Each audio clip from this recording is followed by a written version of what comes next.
Well, hey everyone. Today is Labor Day.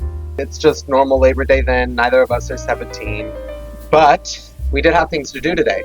Because Vrissa has a golden doodle. And guess what golden doodles do? Golden doodles need groomed. And I'm not a groomer, I'm just a loser. So we had to take her golden doodle. That was good. We had to take her golden doodle to the dog groomer, which meant that we got the chance to go thrifting, but it's also Labor Day. So thrift stores are actually closed. So our plans of going thrifting changed. Instead, we drove around for a really long time looking for any of the possible thrift stores that would be open, and none of them were. So we were just thinking of what to do. We were just gonna walk around. But instead, we decided to go to this shop that I remembered existed. Well, I'm back home. The antique shop was really cool. It was this beautiful building that had some silos from a farm out front, upcycled to be part of the building. It was really cool. The first thing I did when I got to that antique store was give you guys a fit check. I'd planned this outfit for thrifting, but it worked all the same for antiquing. A lot of people suggest that you dress comfortable. I personally don't care that much. If I'm going out, I want to be fitted up. That way, if anyone sees me, I'm in a fit. So I just wore this graphic tee, jorts, and a pair of Reeboks. Because it was an antique shop, there was a lot of beautiful antique furniture, but I'm not really even in the house market, let alone the furniture market for a house. I had to pass on quite a bit of furniture. But on top of that, there were a lot of cool paintings that I don't even have the space for. On top of the furniture and the paintings, there was so much beautiful kitchenware. A lot of kitchens nowadays are stainless steel with white and gray paint, but there's just so much cool, colorful kitchenware out there that is not getting used. Spice up your life with some colorful antique kitchenware, because there was so much antique kitchenware that I passed up on. Full kitchen sets, glassware, teapots, so much that I couldn't get. Back to the whole furniture thing, there was a beautiful stained glass lamp. Once again, I didn't have the wallet for it, and also I just got a lamp, so I don't have a space for it either, but it was beautiful. And right across from that stained glass lamp were these little roosters. Whenever I'm older, I want to have roosters in my kitchen in some way, partly inspired by my grandma, partly inspired by Pinterest, but I want kitchen roosters. So I saw some roosters today that it reminded me of that. Right next to those kitchen roosters was a beautiful cherry shelf.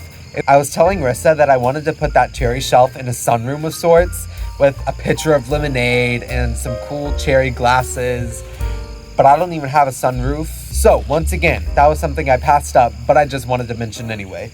A little further into the store, we saw a wide variety of typewriter ribbon tins. They had lots of designs on them, but there were no designs that I was in love with. This particular antique store had some really cool displays. I feel like with antique stores, there are two options. There are either haphazardly thrown around items and you're just confused how this stuff isn't broken. And then there are the really cool displays that show you all of the items that they have there in a really neat way. This antique store was the latter. It had really cool displays. Speaking of displays, they displayed stained glass a lot here. There were multiple that I didn't even video. Two that I did video were this one piece that looked like it was from a church, beautiful, and another piece that they had hanging there. I wasn't even sure if it was for sale, but it was beautiful decoration regardless. I just love stained glass. After I saw all of this stained glass, Rissa and I had kind of made our way through the downstairs portion. This antique shop was sort of separated into 4 areas. There was the main level that was just what you walked into.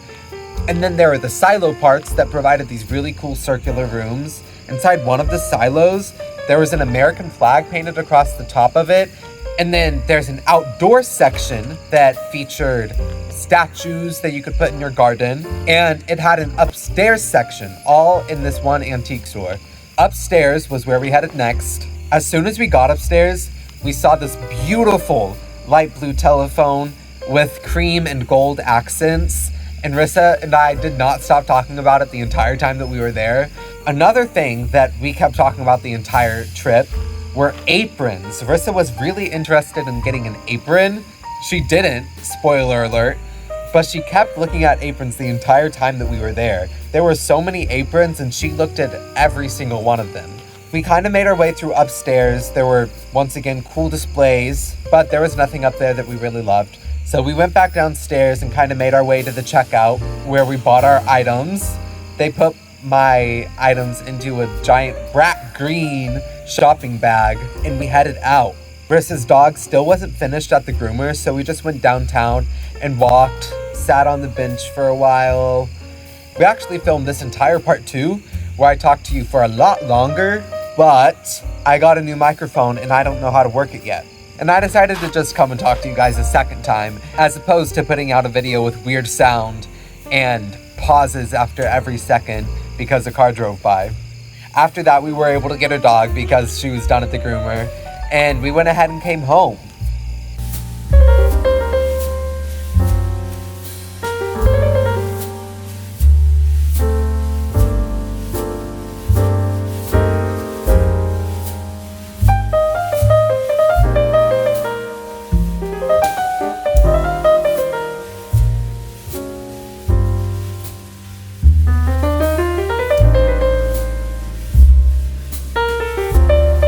Now we're on to the point of putting away these things.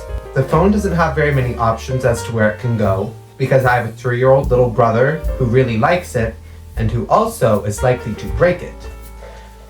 So I have to put it somewhere high enough that he's not as likely to reach up for it. You can turn his head, and I don't really know which way I want it to be turned. I guess that way? Beautiful. Easy. Done. The bear sort of already has a home. Now the only problem is I have to find a place for these. I think that I'm going to hang this on the wall back here, just using these natural looking wooden tacks. I feel like that's good. Well, I would say that was a successful antiquing trip.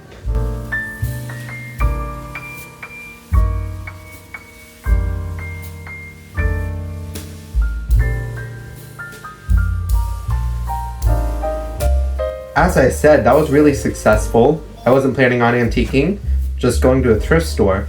But I think everything worked out in a good way. Everything happens for a reason, you could say. Thanks for coming along with me for the trip, and thanks for stopping by.